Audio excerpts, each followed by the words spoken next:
Good morning, friends. My name is Holly. Welcome back to At Home with Holly. I'm so glad that you guys are here. Today is all about a little bit of food preservation because I have two freezers and I have a stand-up freezer and a deep freezer. And the stand-up freezer is where I usually put all of my like freezer meals or little individually packaged ingredients that I want to put in recipes and stuff like that. My deep freezer is where I put my large chunks of meat, like when I get a quarter of a cow or a butcher box order or anything like that. And butcher box order and quarter of a cow are both scheduled to be going into that freezer in the next few weeks. So I need to make sure that everything like the tomatoes and the tomatillos that I've been keeping in that freezer, they got to get out. They're being evicted. So now is the perfect time because cilantro is growing in the garden right now. So now is a great time to make some salsa verde. So we are going to get some ingredients together and we're going to get some roasted tomatillo salsa, which is like salsa verde, in some jars on the pantry shelf. So I'm excited that you guys are here. Let's get started. First, we need to go grocery shopping in my garage. We need to get some onions. We need to get some tomatillos, and then we need to get some garlic from my pantry. So let's get going.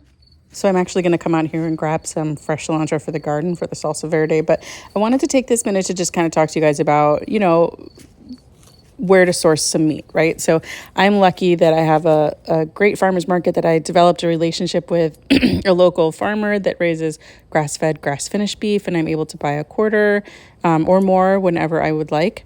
Not everyone has that option, and I know especially during 2020, a lot of us were looking for meat sources, and so that's when I discovered Butcher Box was actually back in 2020.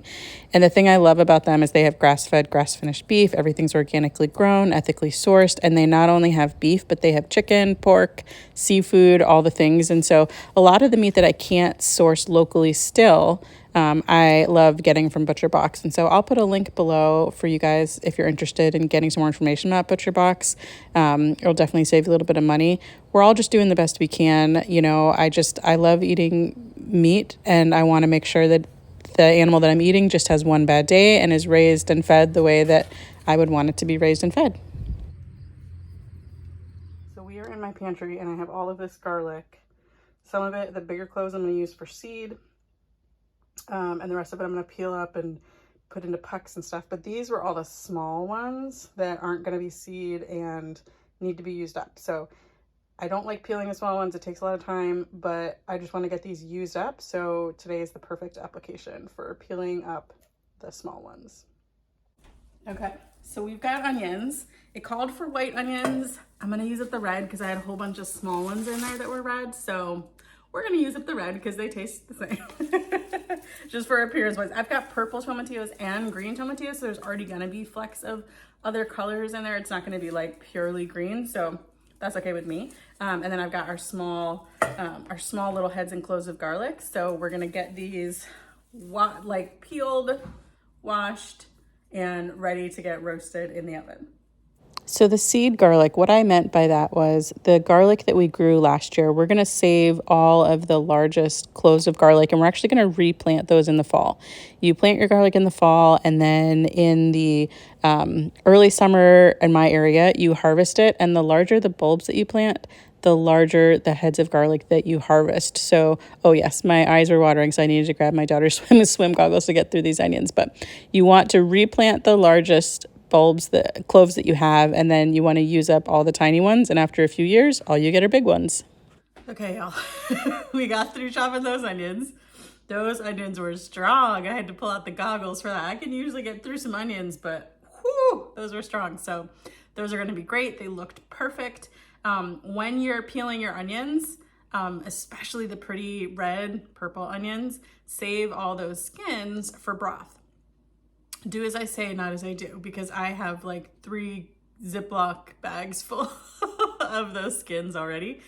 So I'm gonna go ahead and take these to the compost when we're done today. I have the basket that I use to grab the onions from the garage is gonna be our compost basket. So I'm gonna get started on peeling the garlic. And then I'm going to wash the jalapenos that I just picked from the garden today and the cilantro. So I am going to get that washed up, and then I'm gonna put all of this stuff on a pan and we're gonna get it roasting. So first things first, we're gonna peel up this garlic. Garlic that is teeny tiny like this is kind of hard to peel. It doesn't have to be perfect full cloves though, so if it's not peeling great, I'll just smash it with a knife and the skins will come off and we'll be good. I do have these little things that you can stick the garlic in and roll it on the counter, and the papers come off that way too. So we're just gonna get to doing it however we can to get the paper off the garlic, and then we'll get everything roasting in the oven. But first, some coffee.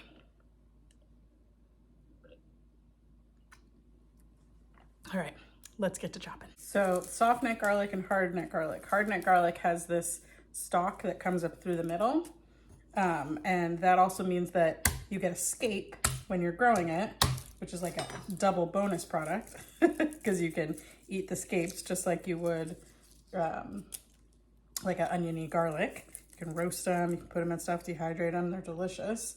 But they don't store as long. So you really gotta be prepared to preserve them in some way when you do hard neck garlic. But I love the bonus product.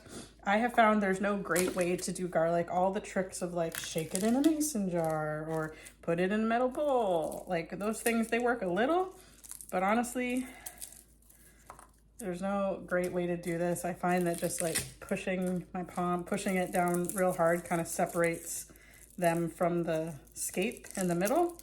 But these were the really small ones that didn't really get big. So there's the scape in the middle.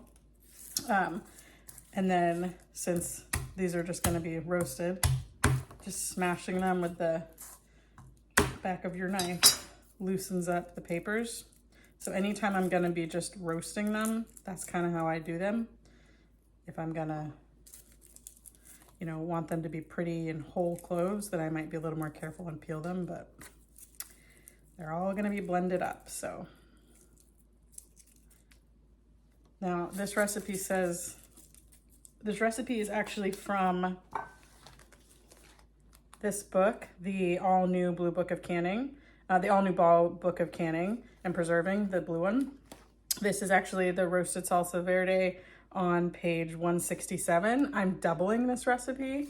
But it calls for 6 garlic cloves, which would be 12 garlic cloves. Number one, these are super tiny. And number two, I don't measure garlic because I'll just do what feels right. You have to measure vanilla and garlic with your heart is what I tell my daughter. So my heart feels like this whole bowl feels about right. So I'm just gonna get to peeling and I'll see you back once it's ready to get the next ingredient prepped. So like I was saying, you take the larger ones and you plant them again, and then the next year you'll get larger bulbs, and then you just keep repeating the process, and eventually after a few years you've, you know, weeded out all the tiny ones that are annoying to peel, and you have just big beautiful bulbs. Even when you buy garlic with the larger cloves of garlic, there's always a few in there that are a little tiny, so it's no big deal for me to do it this way. Okay, so we have our garlic peeled, washed. We have our onions halved. I actually think I need to quarter them. We've got our cilantro washed up. I need to get these peppers halved, stemmed, and seeded. And then the other thing we've got is our tomatillos that I took out about an hour or so ago from the freezer. We've got a little over 8 pounds, just under 9 pounds of tomatillos from the garden. Some of them are the green ones, some of them are the purple. It's gonna be delicious. So we've got these. So we're gonna get these peppers chopped up, and then we're gonna get everything on a sheet pan and go from there. Okay, we got our 2 sheet pans, full-size sheet pans with parchment paper on them. We're gonna preheat the oven to 425. My oven is not running the right temperature, so I'm actually gonna do 450 to make sure that it's 425. I have a thermometer in there and it's reading low, so we're gonna do 450. Okay, so I have a few cuts on my hand from gardening, so I'm gonna put gloves on because if you've ever handled peppers, even if they're not normally any big deal, if you have any cuts on your hands and you handle peppers, it hurts. It hurts. So I'm gonna get, let's see.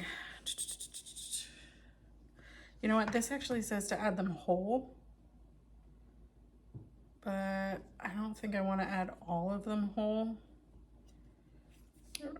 I'm gonna cut the tops off them, and I'm not gonna add them whole.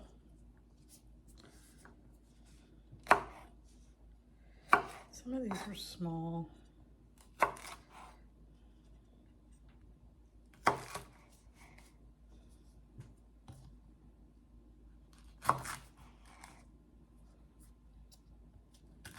So in peppers, the heat lives in the seeds and the ribs.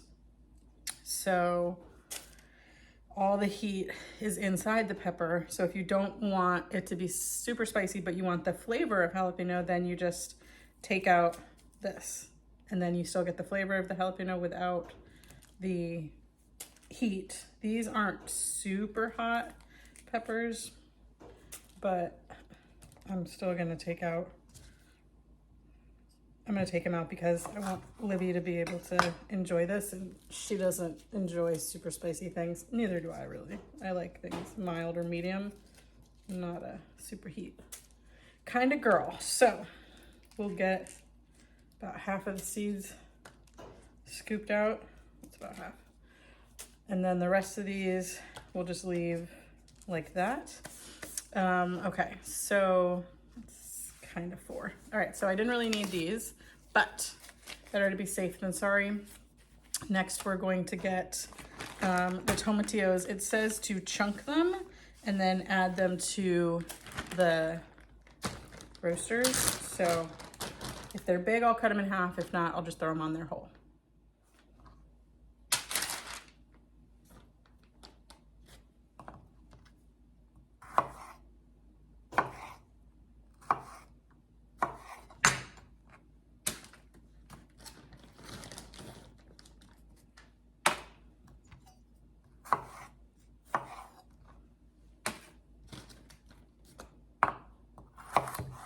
These are still kind of frozen. No big deal.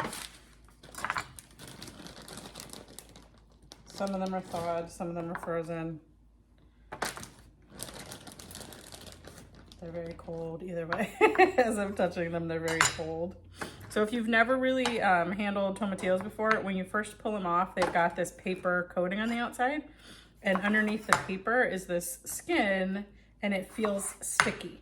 So before I put them in their freezer bags, I did remove the paper husks and give them a rinse. So these aren't sticky feeling to me, but if you've never handled them before, that can be kind of surprising the first time you touch them. So, but I like this as a salsa verde. You can do salsa verde with green tomatoes, but I don't think the flavor's exactly the same.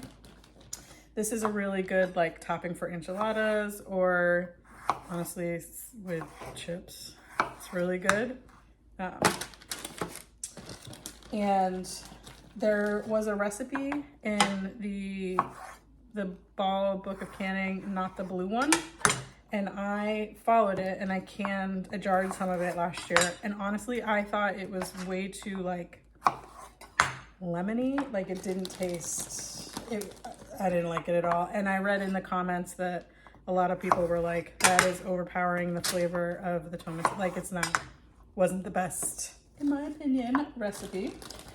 But in the blue, the new one, the reviews on that are like, finally they got it right. And this tastes like restaurant. Like this is what you want. So I'm excited to give this recipe a try, where it's not as overpowering and you actually get to taste the flavor of the food that you were wanting to taste. So excited to give this a try. I'm gonna get the rest of these chunked up and put on our cookie sheet, baking sheet, you know, the thing that goes in the oven.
those are in the oven. They're gonna be in the oven till they are soft and a little bit charred. I'm gonna flip them halfway through, rotate the trays and stuff. And once those have finished roasting, they might take a little longer since they're halfway frozen, but once they're finished roasting, I'm going to zip them through the food processor and get them nice and smooth. And then I'm going to add them to this pot with cilantro, lime juice, salt, pepper, cumin. And so I'm going to go ahead and get the cilantro, lime juice, salt, pepper, cumin in here so that I can get everything off the counter besides the food processor and the get the canner going with some water. These are gonna water bath can. I was going to do the steam canner, but I think I'm gonna do my electric digital pressure water bath canner, Presto, because it's easy. And I think I thought I was gonna have to do both, but I think I'm gonna end up with anywhere from 6 to 8 jars, all of which can fit in my electric pressure canner / water bath canner. So that's easier. So anyway, I'm going to get all the stuff that needs to go in this pot, get it out of the way, clean off this counter, and get it ready for the next step. So since these are fresh from the garden, the stems are pretty soft, so I'm gonna chop them up, stems and all. The recipe said, I think, ½ cup of cilantro. That doesn't feel like enough, so we're gonna go ahead and just run our knife through this amount. And whatever this amount is, that's what it's gonna be. I know not everyone loves cilantro. I do, so I'm gonna go ahead and add a good amount of this in there because I love the flavor. But if you feel strongly about cilantro, this is your kitchen. Do what you like, but in my kitchen, we like cilantro a lot. So that's gonna be good to go. We're gonna add that to the pot with the lime juice. I've got bottled lime juice from Azure Standard in here, and it's actually cheaper than me getting it from Kroger. Kroger, my local Kroger chain, sells this, but it comes in much bigger jars and it's more expensive. So anyway, we're gonna get this salt, pepper, cumin in this pot. Okay, so what we've got here, we need 1 cup fresh lime juice or bottled. We're gonna do 1 cup. It smells so good. Okay, 1 cup lime juice.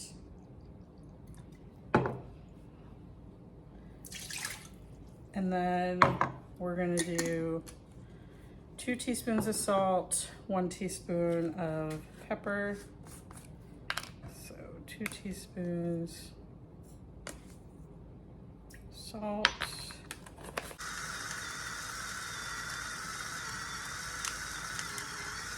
Yeah, that feels about right. 1 teaspoon of pepper and ½ teaspoon of cumin. You don't have to add the cumin, but I think I like that smoky flavor.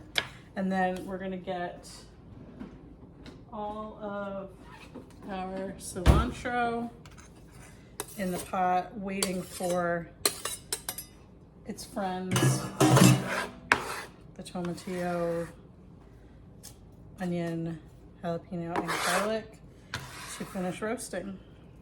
This is all set to go with all of our stuff at the bottom, and we're gonna let the other stuff roast and then add it together.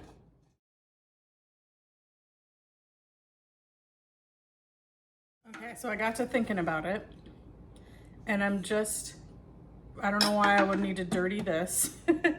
So I'm gonna put all of the stuff that we mixed together in a bowl, small bowl, and I'm just gonna take our pans of roasted veg and put them in here and use an immersion blender. So much easier.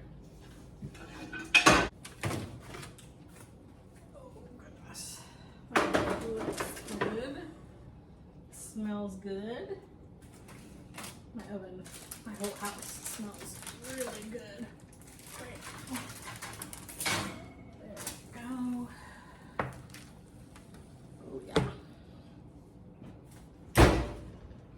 This is gonna be good. Okay, we're gonna give this 5 or 10 minutes to not be so steaming hot. And then we'll put it in the pot and use the immersion blender and get it nice and smooth.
We're gonna add our cilantro and seasonings and lime juice.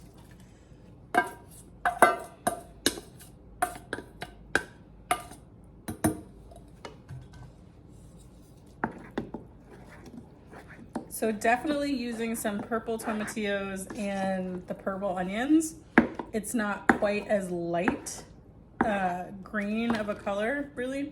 But some of my tomatillos were more yellow, some of them were purple. So this is definitely like kind of more the color of like an applesauce than a salsa verde, but I've had them in restaurants where they're a little more this color too. So no big deal. So we'll get this on the stove and simmering, and then once we'll test it for seasonings, make sure there's enough salt, pepper, all that kind of stuff in there, and then we will get it in our jars. Okay, you guys, I just tasted this because I couldn't resist. The flavor is awesome. It does need more salt, pepper, and I should have used one more jalapeno because the heat is almost non-existent. So I'm actually gonna put in like a handful of chopped up jalapeno pieces. And then I will use the immersion blender one more time just to kind of get it nice and smooth again. Add a little more salt and pepper, and then I'll put it on the stove. So just know you can adjust the heat a little bit. So I'm just gonna add just that much in there, a little more salt and pepper, get it on.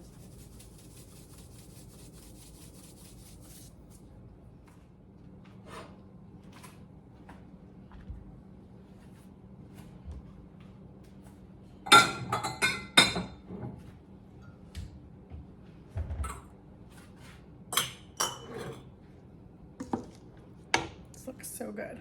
All right. We're gonna do 1/2 inch headspace.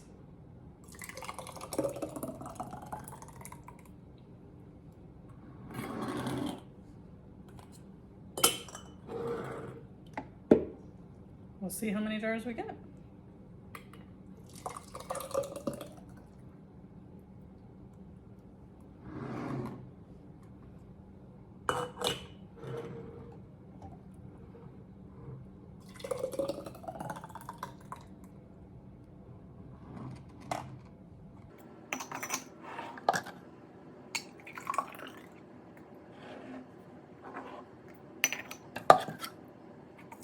Actually made 11 jars, so I'm going to go ahead and debubble all of them, and then I will wipe the rims with vinegar, white vinegar, to make sure there's no little tomatillo bits stuck on the rim. And then I'll put clean clean lid and band on every single one of them. And then we will get them in the water bath canner, and they will can for 20 minutes.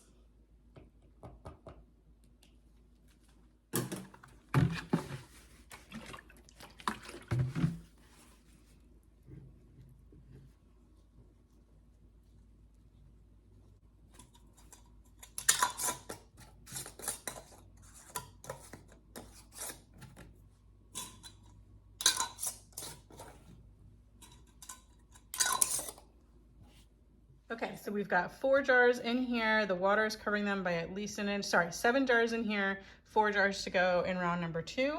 So we're gonna go down here and tell it to water can, tell it for 20 minutes. We've already inserted the jars, so we'll put the lid on and it'll take it from there. Okay, so we ended up with 11 wonderful pints of salsa verde. This is the best one I've ever made. I did end up with a lot more. I thought I was going to get 7 or 8 jars and I got 11. And I think that I had more tomatillos than I thought. So I am glad that I added extra of the onions. I'm glad I added extra of the peppers, and I'm glad I added extra of the seasonings. I also did add a little more lime juice. So this recipe is amazing.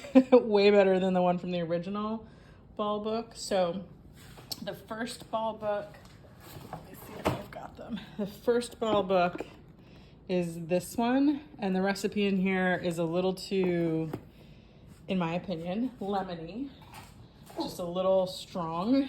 But this one, this is the one that we got today's recipe out of. I think this was on page 167. I think that's where we got, yep, the sticky page, because this one was on from page 167. It is amazing. And it felt so good to get those 2 freezer bags worth of full of tomatillos out of my freezer, since we have other things going in the deep freezer, that I decided, well, might as well put a pot on for pizza sauce, because it's gonna rain the next 36 hours, 48 hours or so. And that means that there's not a lot that I can do out in the garden. So might as well have something going on in here. So up next, pizza sauce. So we are all set and ready to go. We have our sauce maker going. We have our sauce. Well, it's not a sauce yet, but we have our cooked down tomatoes ready to go through the sauce maker.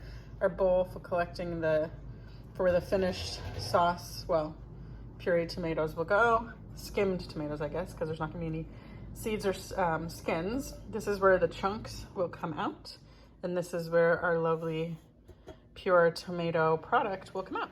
So this, well, really all the projects this week turned into, they just escalated really quickly. What started out being, okay, let's make some salsa verde, that'll be great, to use up the cilantro. Then I was like, well, I've got a butcher box order coming. Let's go ahead and get these tomatoes processed, because I know I'm going to have like 100 pounds more tomatoes in the garden that are going to need to be used up as well. So that turned into tomato sauce and pizza sauce and all the yummy things.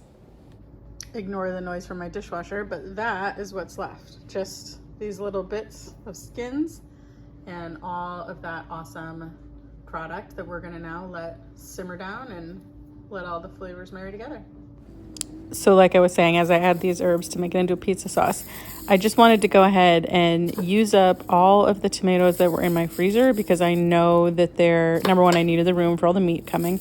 And number two, I knew I was going to have so many more tomatoes that I can do fun projects with over the winter, like making different barbecue sauces and all kinds of stuff. And I thought, well, let's just use these. Let's use these up. Let's get it done. Let's get them on our shelf and have some products that we use every day. My daughter has make her own Lunchables in her lunchbox every single day, and so we need pizza sauce. And really that's the goal when we're growing our own food, right? Number one is to make food that tastes better, and then also is to make food that we're actually going to eat. You know, I could pickle everything that came out of my garden, but I wouldn't eat those.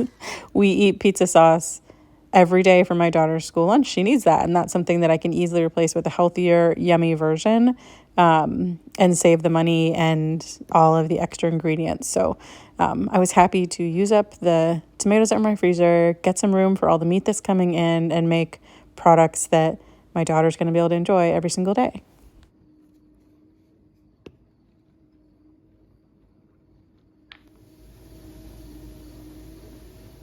Okay, so since I'm in here processing pizza sauce, I thought, well, why not go ahead and do some simple 1-jar meals?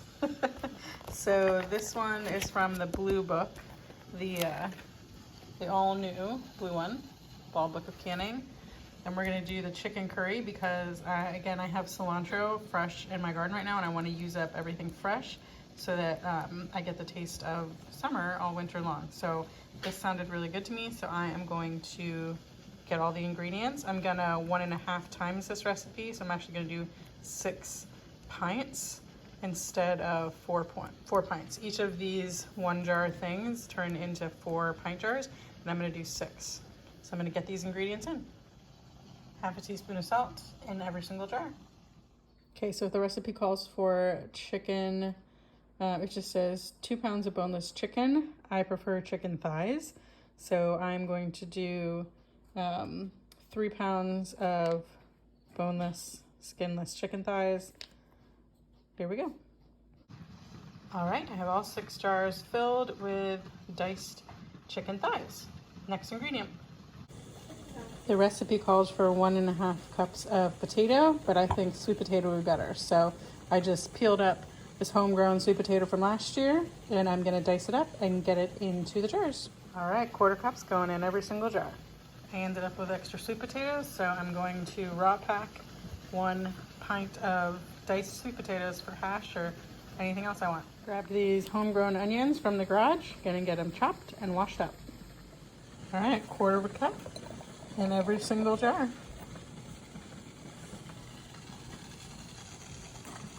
All right, we're gonna do 1/4 cup of diced peeled tomatoes. These are our homegrown ones from the garden that were in the freezer, and when I went to defrost them, their skins slipped off very easily and when they were still in the bag. So I'm gonna put 1/4 cup of each one of these in our jars. Okay guys, last 5 ingredients. We're gonna chop up some fresh cilantro. We're gonna take some of our homemade curry powder that I always keep on hand, some tomato paste, some garam masala, sorry.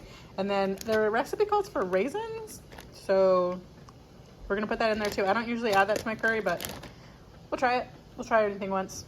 Okay, let's get this chopped up and add it to the jars. All right, that's 6 equal-ish piles, so we'll put 1 in each one.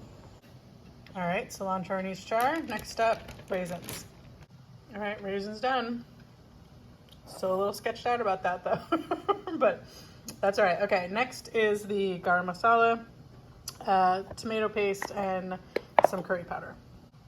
All right, dry spices done. Last step, tomato paste, and then top it off with broth. All right, I added the tomato paste. I probably should have added that closer to the bottom, but that's okay. I'm gonna get some broth and top these off.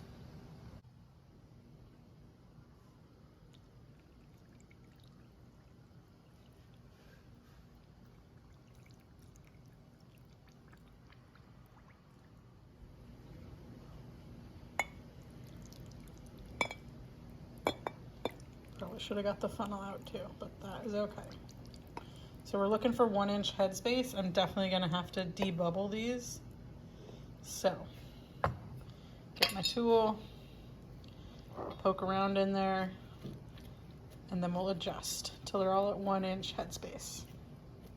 Lids have all been wiped down with white vinegar. Time for lids and bands. All loaded up. Now these are gonna can for 1 hour and 10 minutes, pressure can. So 1 hour and 30 minutes is actually the right time, which is 90 minutes, 90.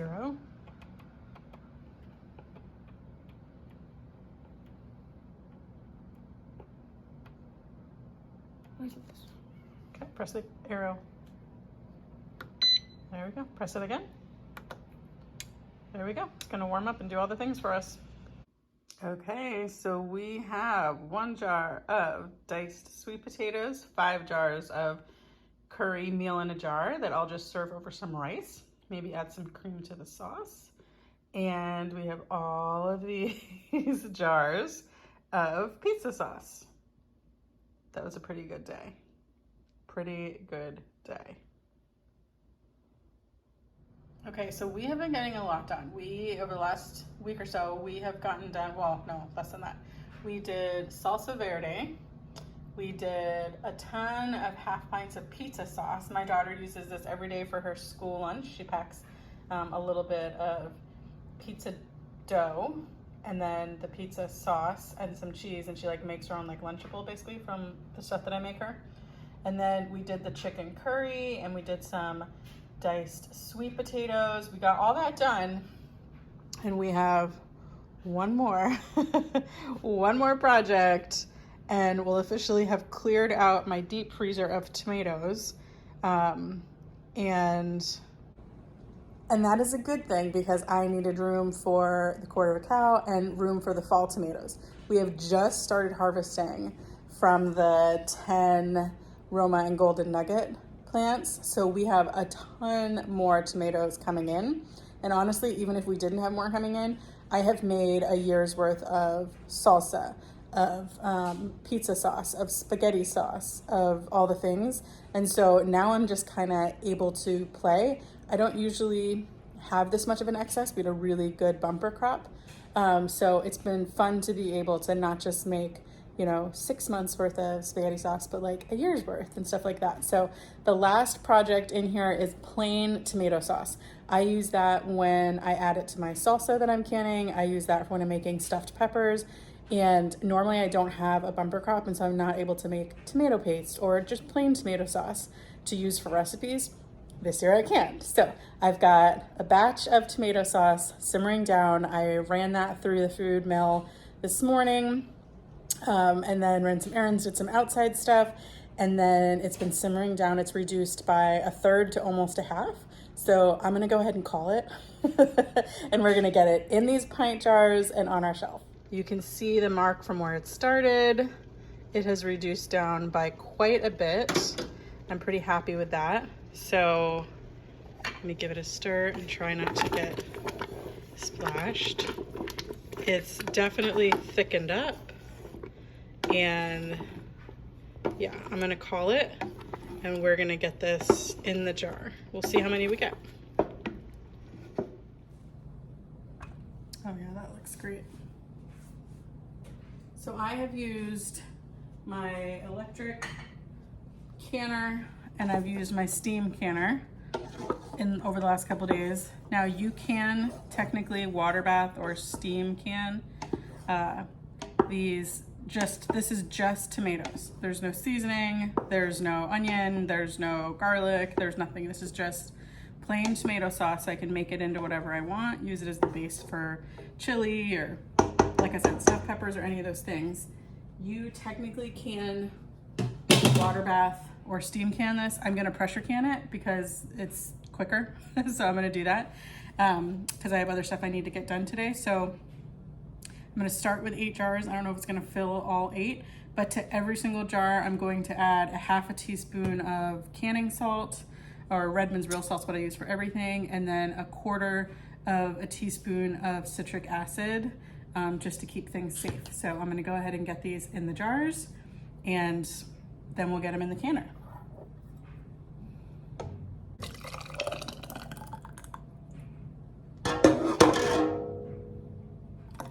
That was super perfect. I'm gonna get some white vinegar and we're gonna wipe down these rims.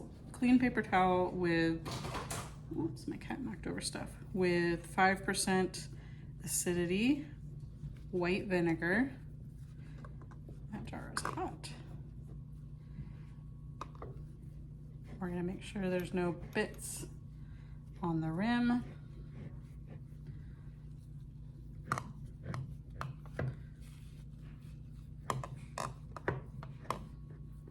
Okay, perfect. Now we're gonna add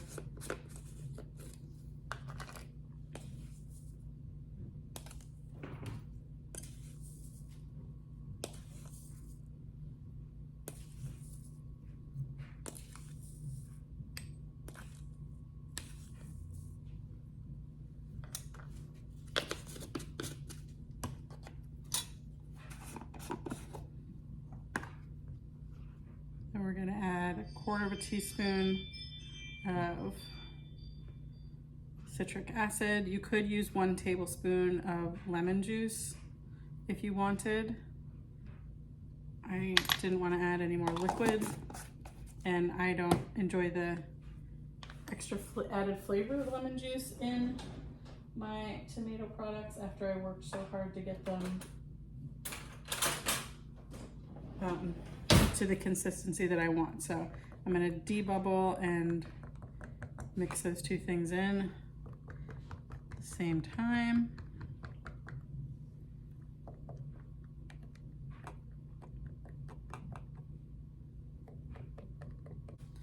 Clean lids and bands. Sorry, new lid, clean band on every jar. That jar. Okay, so this is the reason why we check the jars. This jar has a slight crack. Let me see if you guys can see that. I don't know if you guys can see that, but there's a crack right there. And that would make it not safe to can because it's not gonna seal. So I'm gonna get a different jar. Well, I'll take the jar that I had, that was gonna be the 8th jar, and we'll just go ahead and transfer it to make sure that, sorry, the jar is really hot. Okay, easy peasy. And then that jar can be for something else, but not for canning. Be a good vase or place to hold seeds or something dry, but not for canning. Okay. Back to what we were doing.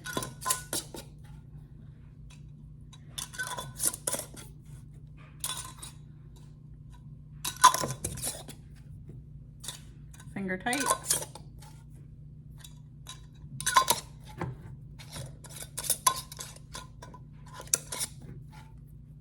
And then into the canner they go. So these are going to pressure can for 15 minutes in the pressure canner. So I'm going to tell it to go ahead and get started. It's going to come up to the right temperature. It's going to vent for 10 minutes. It's going to beep and tell me to turn the regulator. I'm going to turn it, and it's going to go for 15 minutes, cool down, and beep and be done. I love digital pressure canners. All right, let's keep going. And just like that, 7 jars of tomato sauce added to the awesome amount of canning that we got done. Pretty great. Oh, I love it when they pop. You guys, we did it. We got all those projects done. I just want to say thank you so much for being along this journey with me. I'm super passionate about growing as much of my own food as I can, sourcing it locally, and then preserving it so that we can eat in season, out of season, if that makes sense. So I love these days where we can get so many products put on our shelves so that we can be enjoying the food the whole rest of the year, really. So I appreciate you taking your time to watch this video. I love and appreciate you guys so much. Thank you so much for all the shares and the likes and the comments. Be sure to subscribe if you haven't already, and I can't wait to see you guys next time. Have a great day. Bye.